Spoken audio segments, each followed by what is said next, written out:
Good morning and welcome to the Teacher Educator Conference 2015 in Hyderabad, and I'm very pleased to be joined today by Alison Barrett. Hi. Alison, welcome and thank you for taking the time to come and talk to us. Thank you. You've just given your plenary session talking about monitoring, mentoring and CPD.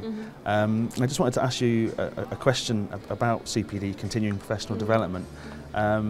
Really, everyone, a lot of people are very aware of what CPD is, but what I wanted to ask you is how does CPD happen, and more importantly, how does it happen well? How does it happen, well?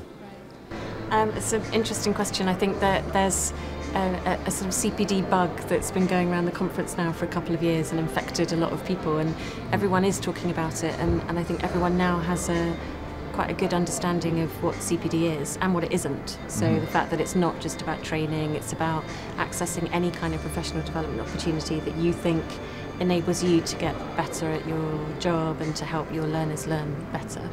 I think one of the challenges about doing it well in India is, well, there are several challenges, but the one that springs to mind first is that need for kind of top-down, bottom-up support. So at the moment, teachers in India and in many other countries in the region are able to access training courses. They're mandated actually to access training courses, but they don't really have any freedom to take time to attend conferences or to do action research or to go and observe each other in each other's classes or to go and observe teachers in other schools, and that's because often of the permissions.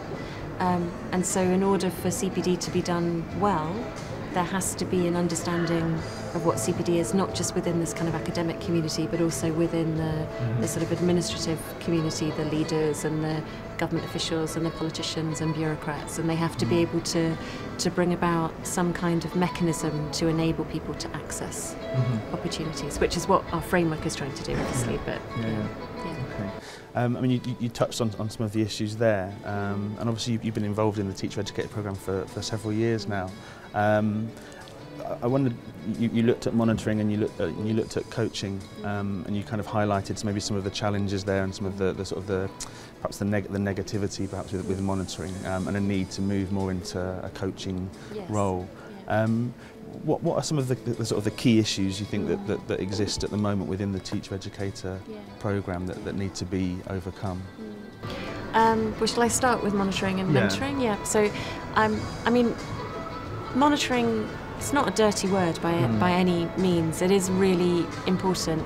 But what we find is that with this era of transparency and need for everybody, in all countries, to be able to demonstrate improvements and that money's being well spent and taxpayers' money is being invested well. There's been, and for access to education and to achieve Millennium Development Goals, there's been a really strong push and focus on monitoring, and it's tended to focus more on inputs and numbers.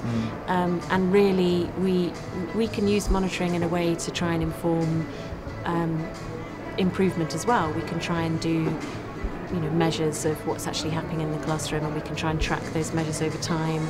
India's just recently introduced a national achievement survey to try and do that. But what I was trying to highlight today was that we're getting a little bit obsessed, I think, with monitoring, and possibly forgetting that the purpose of our work is really to improve what's going on in the classroom, and you can't do that only through monitoring. You have to build in a strong kind of mentoring strand to teacher development as well.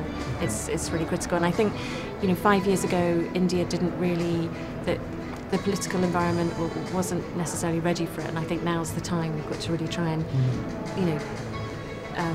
advocate for that kind of approach now. So kind of an idea of David Hayes, yesterday we interviewed him, and he was talking about monitoring as a kind of a very sort of mechanical tick box type thing. Yes, you do that. No, you don't do that. Right. And it's and obviously in your talk you were making recommendations. A sort of a shift really to sort of mentoring and to coaching. How can that happen? Yeah, I know, it's a big question, isn't it? I know. I think, the first thing, I think there has to be recognition at the highest levels that that's the right way to go. I mean, there are obviously lots of things that can be done to improve teaching and learning, and I think there needs to be agreement that an investment in mentoring would be a good investment. And I guess to do that, there needs to be a shared understanding of what it means in practice, not just on paper, and maybe there needs to be some kind of I hesitate to say the word pilots because they always take such a long time, and I think we probably do have enough evidence to invest in it, but there probably needs to be some serious focus on advocating and demonstrating the data that helps demonstrate that it's worth that time and effort. But then there needs to be a focus on professional standards as well. So at the moment there aren't really professional standards for teacher educators. So if we had those standards, and if those standards included mentoring, then I think that would bring mentoring to kind of centre stage. Great, Alison, thank you very much for joining us, and enjoy the rest of the conference. Thank you very much. Thank you.